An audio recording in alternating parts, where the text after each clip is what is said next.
At the northern terminus of the famous 2,200-mile Appalachian Trail stands a jagged, treeless mountain, the highest point of Maine.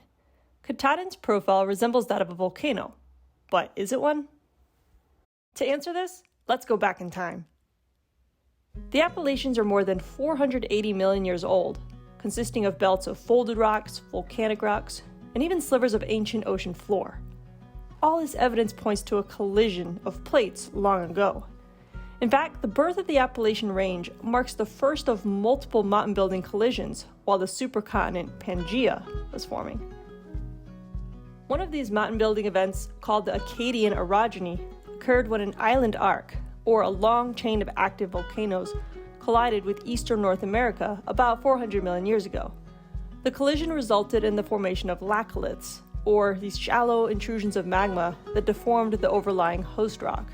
When it comes to Katahdin, the peak is actually part of a laccolith. It has a large mass of granite at its core, which formed from a slowly cooling magma chamber below the Earth's surface.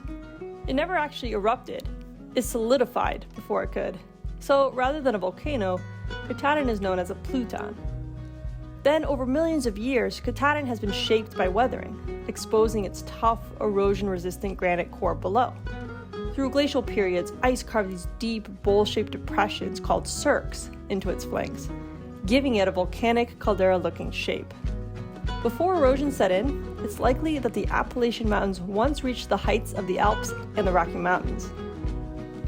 Back in October 2019, Ricardo decided on a sea-to-summit attempt of Katahdin for the Summit Songs and Signs project, starting with cycling at the sea, biking as far as possible on the roads, and then, when the roads turned to gravel, making it challenging to use a road bike, running the last few miles to the trailhead.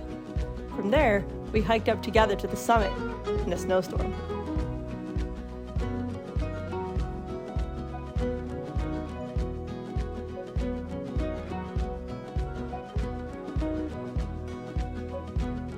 While it was nice to get the summit, the journey getting there matters too.